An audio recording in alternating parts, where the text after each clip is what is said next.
You are listening to Founders Circle Signal, a Founders Circle and Ad Club Bangalore initiative. 30 minutes with one senior leader from India's advertising, marketing, and communication industry. Not a career retrospective, not a victory lap. A direct conversation about how they think, what they are watching right now, what they believe most of their peers are getting wrong, and where they are placing their next bet. The audience for this show is the peer community of the people on it. Equals speaking to equals. I'm Suneet John, and here is today's signal. We have with us today Nirmalya Sen. Nirmalya, I'd like to start with you sharing a little bit about yourself with our audience. Hi, Suneet. Thank you so much for having me. It's wonderful to be on Signal. My name is Nirmalya Sen. I run an agency called The Rethink Company. About 6 years back, my wife and I had this if not now, when moment and decided to start my own company. And so the very next day, I went into Havas where I was the CEO, and I resigned before we could change our minds. And that's how the Rethink Company started. Before I started Rethink, I used to run Havas in India. And before I ran Havas in India, I was running TBWA, the advertising business of TBWA. I was also the head of the disruption practice there. So that's pretty much about me. What changed in your thinking when you turned entrepreneur? To be honest, I think I got a little more brave because it was my own money. I was not answerable to anyone. And therefore, there were risks and chances that I could take, which I couldn't when I was in a network agency and I was heading a 500 strong team. So when when there's less to lose and the stakes are low, you can be a lot more brave and take a lot more chances. And therefore, we pretty much did what we wanted to do without worrying too much about the consequences. So, what is that one slogan that you have, or one piece of advice that you tell yourself that everything is going to be all right? I think it comes from a certain degree of belief that everything will be all right, even if it is not. There are a lot of time. I mean, in an entrepreneur's journey, there's a lot of moments when things are not necessarily always right, right? But as long as you carry the belief that everything will be all right, it just makes it easier to look beyond the present and focus on what you need to do to sort of Yeah, move ahead. yeah. I have the phrase "This too shall pass." Similar. I mean, I was just thinking of, as I was saying it, I was thinking of Amir Khan's all is well mantra. Fair enough. Fair enough. That's a good line to have. Can you tell me a little bit about the philosophy behind your company and Well, how is it different? as the name suggests, the Rethink Company and my sort of experience with disruption as a philosophy while I was in TBWA. See, once you think the disruption way, it sort of gets ingrained in you. It becomes very difficult to Correct. then go back to thinking the usual way. So Correct. you always tend to think in terms of what are the conventions and therefore what is the conventional view of Yeah. this, and therefore how can you do it differently, how can you disrupt this profitably, and so on. So that's pretty much how what our approach was when we started the Rethink Company. In fact, when we started, our entire focus was on what needs to change. Because I had come fresh from a ringside view of how a medium-sized agency network works, how it Correct. thinks, how it approaches people, how it approaches expenses, how it positions itself or doesn't, how it promotes itself or doesn't. And so therefore there were a lot of sort of areas where I felt we could agencies could sort of do differently. So that was one area that we focused on, the things that need to change.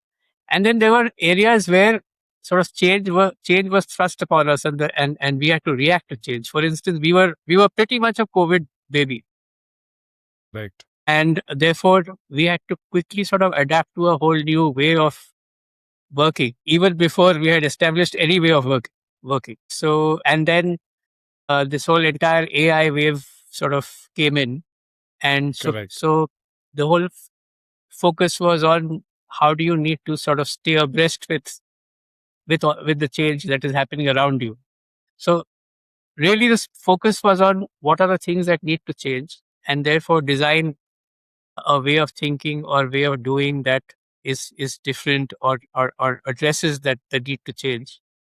I mean, Correct. today we view it slightly differently. I mean, right now, actually, our focus is on what we should definitely not change, because I think that the industry as a whole sort of needs to think that as well, because with what AI has done or is doing to our business, the entire area of generating content or creativity is now completely democratized. I mean, it's no longer just the agency's purview. The agency is only Correct. one of the forces that is creating content, or creating stuff. Everyone is Correct. now, including the client, right?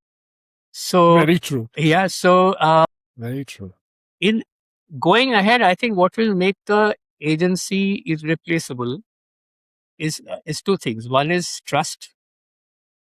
If a client trusts that you have the brand's interest above anything else, right?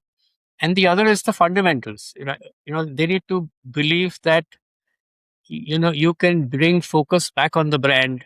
You can be the brand's conscience. Correct. You can help it build meaning, or you can ensure strategic clarity in a situation where there are so many people creating work on it. So Correct. so right now we are focusing on what are the things we should not change in the way the business used to be at one point in time. So bring the fundamentals back, back at place. In fact, interestingly, one of the, I can't call them a client yet because they haven't signed on their own dotted line, but let's say prospects who want to Fair. engage with us, want us to come on board as the brand's conscience. You know, the whole task is to drive Wow. strategy and to ensure that the brand stays on course, irrespective of the fact that there are different agencies working on the brand. It's actually a really interesting thing that you pointed out, right? So, what started off as disruption has now become preservation. Brands are looking at preserving those core values Correct. because everything else has turned to AI. So, who holds the core of the brand at the end of the day, right? If everything is getting. Absolutely. Absolutely. So, Absolutely. would that be a correct evaluation of that? Absolutely. Absolutely. All right, great. The question to you is, what makes you jump out of bed every morning? What drives you?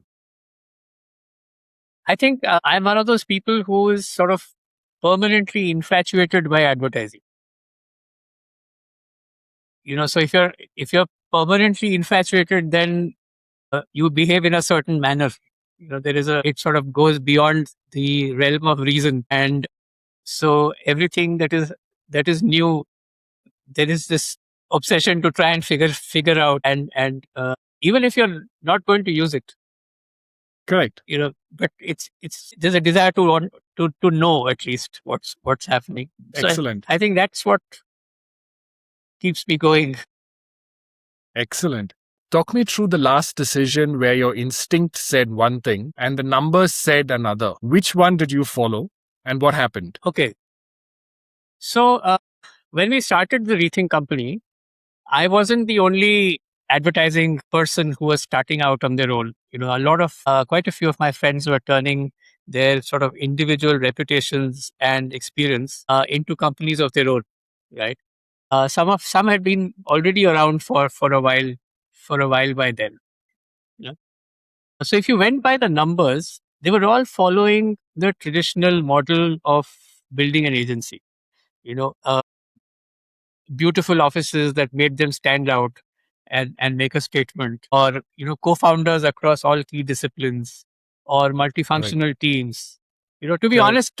honest, I was tempted as well, right? I mean, if you who does not want a nice office that will reflect the values of your brand? When you're called the Rethink company, there's so much you can do with your You could, office, yeah. right? Correct. Or who doesn't want the luxury of having a large team that will sort of ensure you have the bandwidth for everything, for growth and for everything else? But Correct. we chose to go a slightly different model. We went a low fixed cost model. So while we have a core team that is on our rolls, and we also have a bunch of specialists who work with us regularly on projects. That way we can handpick people we want to work with depending on the nature of the project. You know, Also we can work with people we like and truly admire, Correct. who we would otherwise have to, give an arm and a leg to hire, For sure. right? So the other thing is, the talent pool is therefore spread across cities, but we have just one office in Mumbai. Okay. So all this sort of also means that we do not have large costs that we have to pass on to our clients to profit. So Yeah. it's a slightly different model, which is anchored in a low fixed cost. It's actually the best way to do it, right? Because what you're basically doing is then you're bringing expertise to a specific client at a specific who has a specific problem, Correct. right? To the Versus problem, a specific problem more than a specific client. So correct. So then you become super specialists in solving that problem for that client. correct. Within a generalist environment, while you are offering everything, but for that Correct. client, it's a specialist sort of Correct. solution. Absolutely.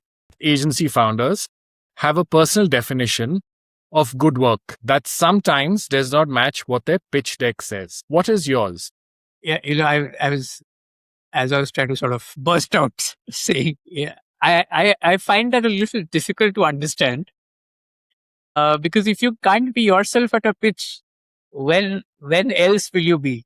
A pitch is where you sort of put out what you genuinely believe in, and that's what a client buys into, right?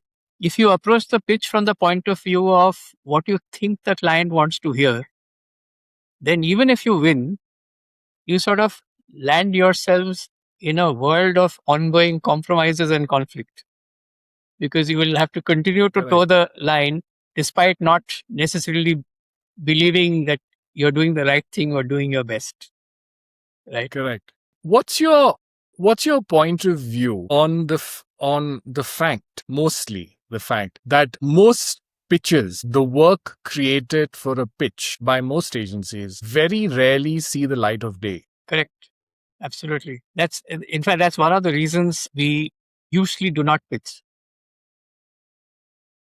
Most of our clients, in fact, almost all of our clients that we work with or have worked with, are from references by existing clients or ex clients. So if we pitch, it is only where we know the key decision maker is fair.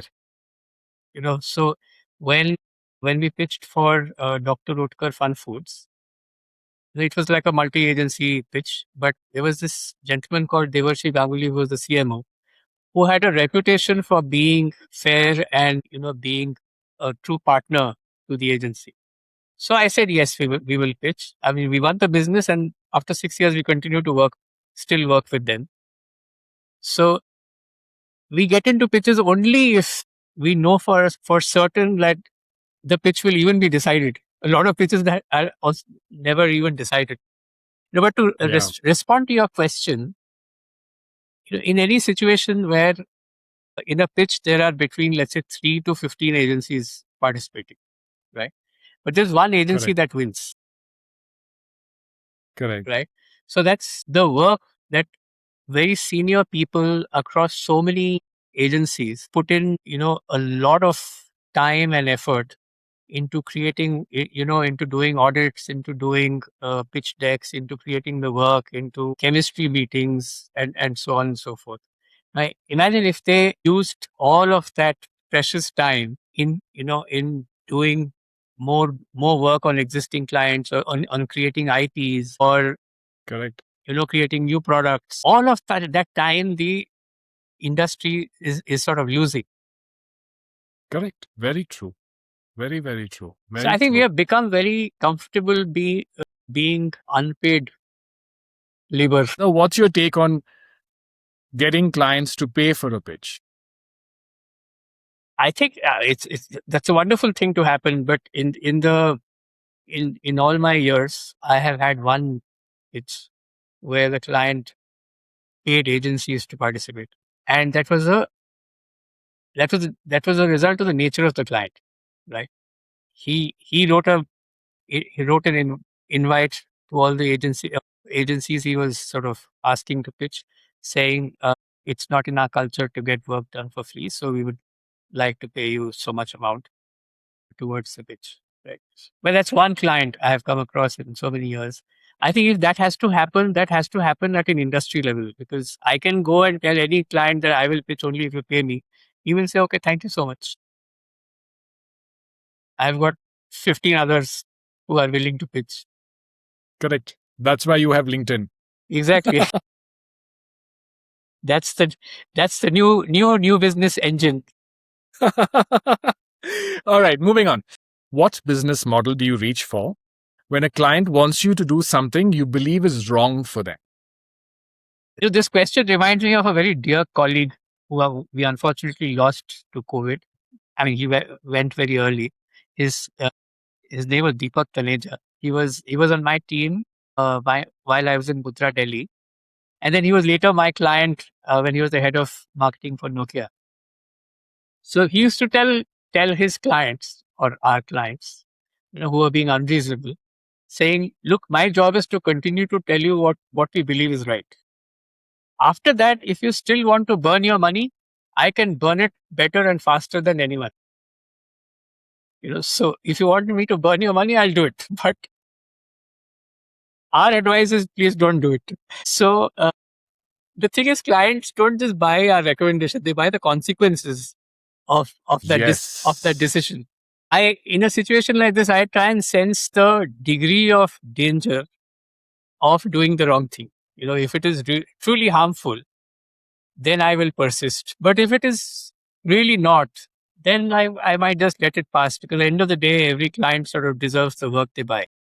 What is the conversation happening inside Indian client procurement rooms that agencies have not adjusted to as yet?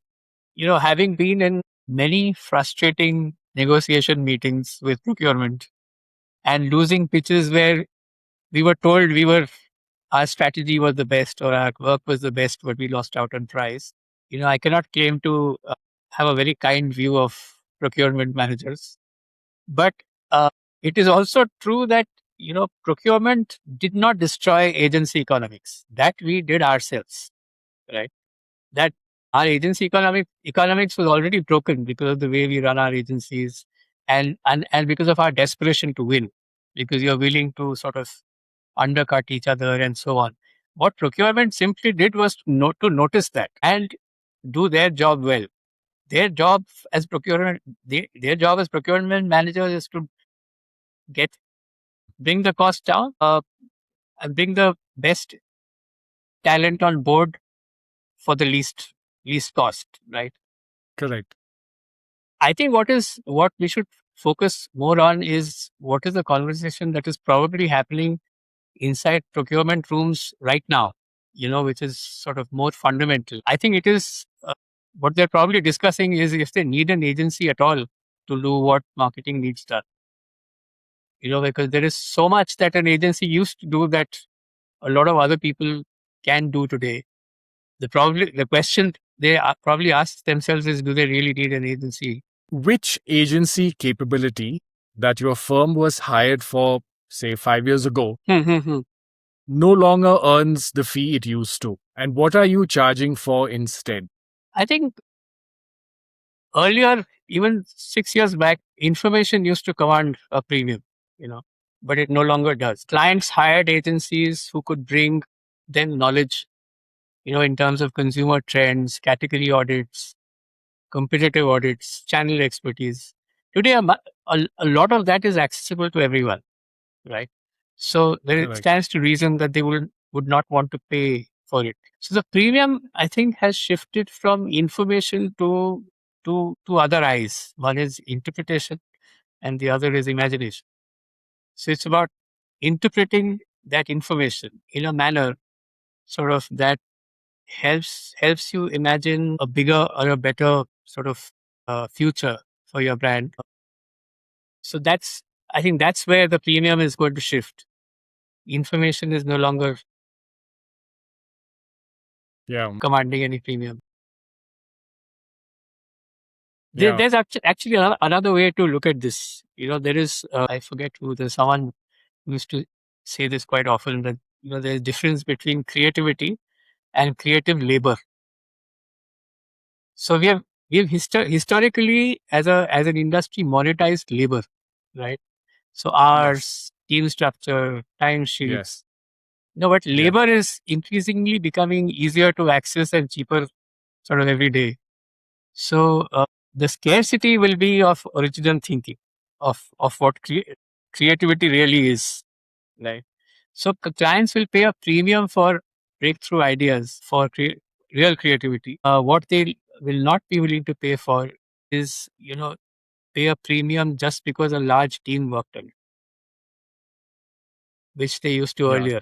I remember Reckitt Reckitt was our Recommend. Yeah. global client. So the India CEO, he asked me one day that, when we have our meetings, you have some 14 people sitting from your end, right? One of them is presenting strategy. A couple of them are presenting work. You're doing a bulk of the talking. Why are there so many other people in the room?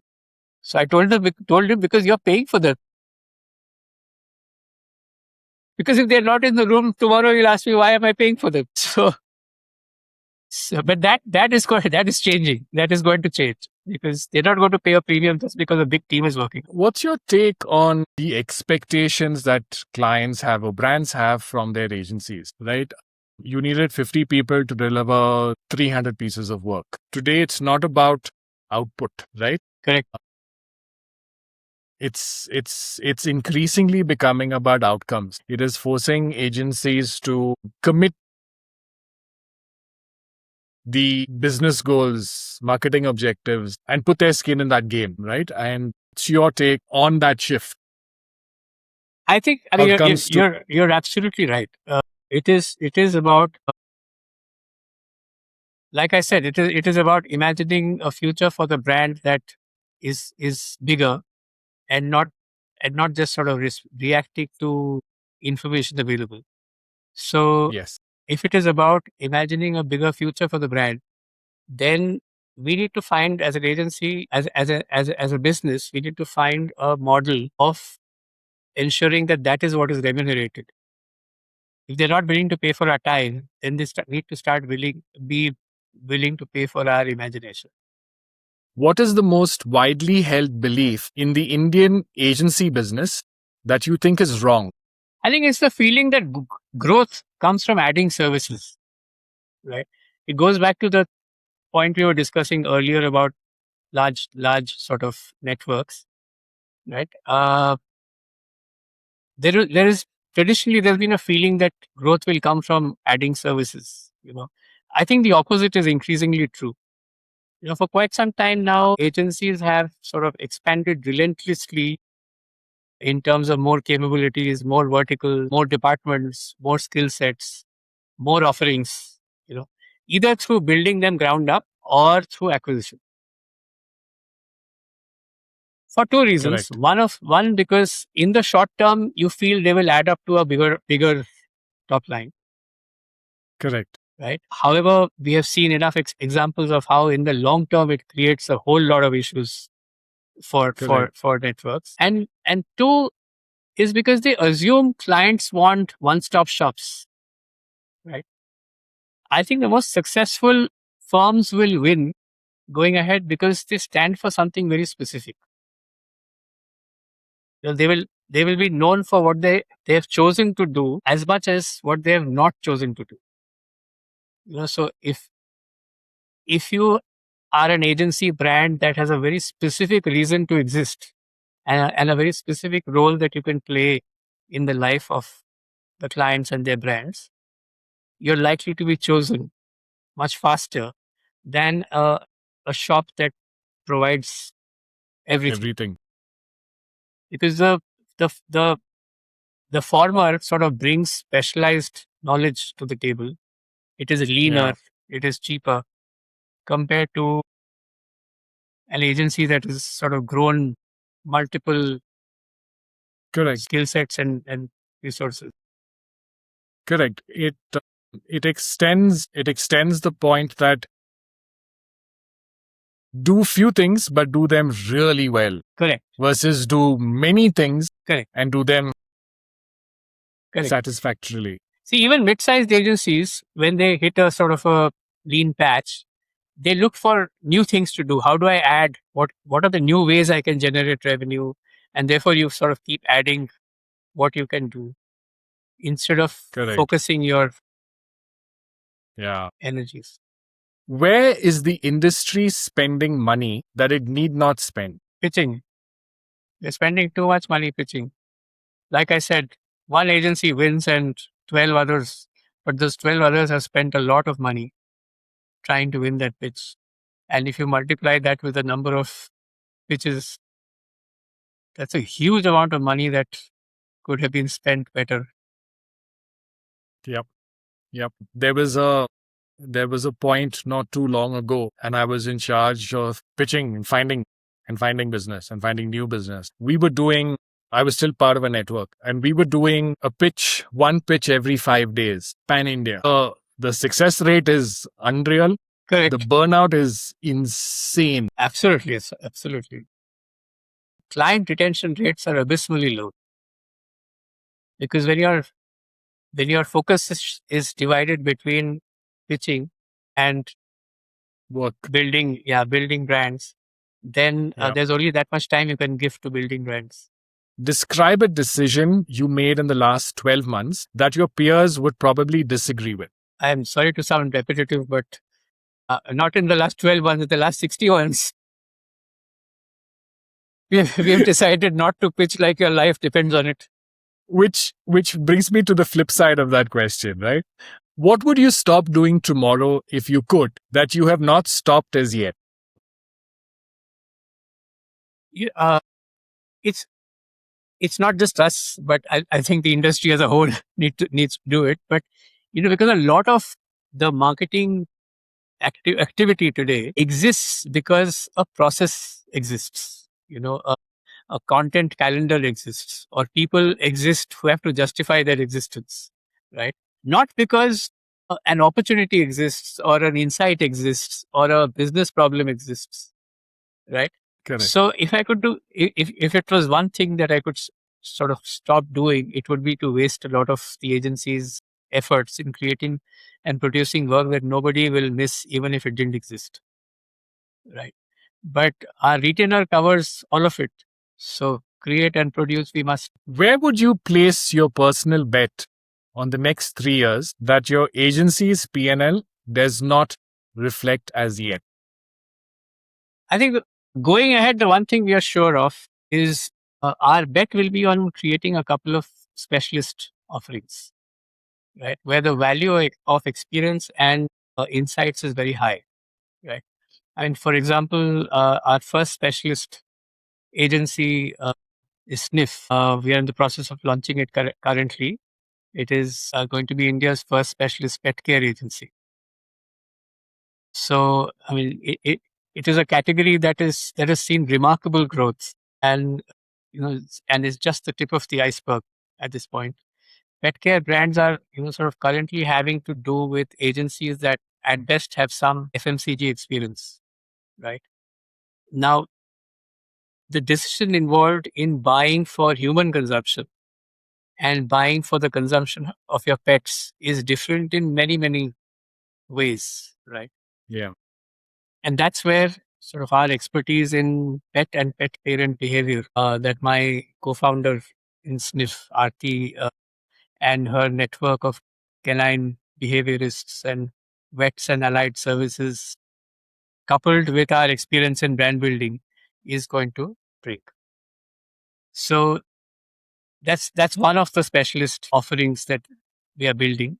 The other one is still in the works. The Okay. PNL doesn't reflect it yet because it is just in the process of being launched.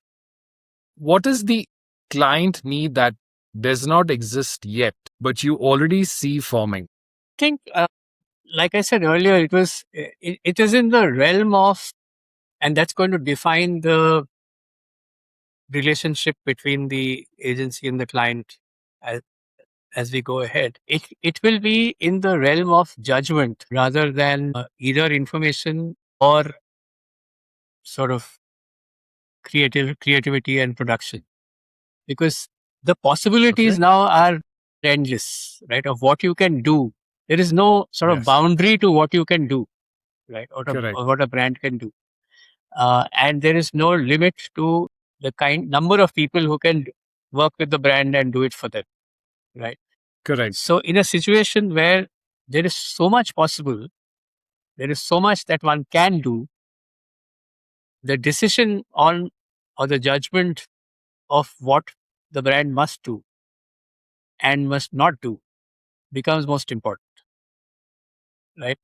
So, Yes. so brands will increasingly need partners who can sort of guide them on what are the things that the brand must. So judgment Yeah. is going to become a very important sort of asset for agencies going ahead. Would it be judgment or would it be conscience? Actually, both. I mean, the conscience ensures that your heart is in the right place. Yeah. Your judgment ensures that you can implement You do it financially correctly. you Time, speed, effort. implement that. Absolutely. Absolutely. What is the one piece of advice you would give someone who wants to join this industry? It's very important for them to assess what their contribution is going to be, right? So, what is it that they're joining the industry to do?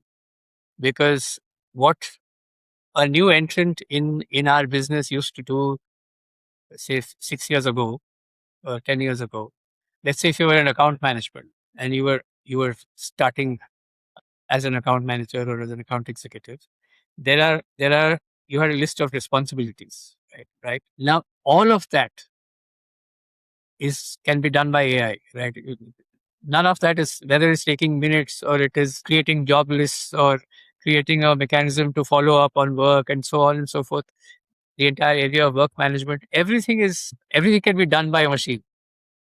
Yeah. So if you're joining as a young account manager, you need to be clear about what is it that your role is. How can you contribute meaningfully? Once you're clear about that, then jump in. It's the same with Great. a young creative person who is joining. There's no point joining an agency and then creating work using any of the AI engines mindlessly. So you will just end Yeah. up the great Correct. risk of Correct. using AI to create anything, whether it is thinking or it is work or creativity, is there is a big risk of becoming a slave to it, where you stop thinking because someone else is doing the thinking for you, right? And Yep. so that you do it once, it works for you, then you do it again, and then you do it a third time, and then it becomes your way of doing it, right? Yeah. I don't have to think, someone else is going to do the thinking for me, Good thing. right? Which is going Correct. to be disastrous for young people who join our business. They have to join this business because they want to make a difference. Yeah. And therefore, they have to find an environment where they'll be allowed to make that difference. That was today's signal. If something here sharpened how you think, share it with one peer you think should hear it. Founders Circle Signal publishes every 2 weeks. To suggest a guest, write to the Ad Club Bangalore. I am Suneet John, back in 2 weeks with another voice worth transmitting.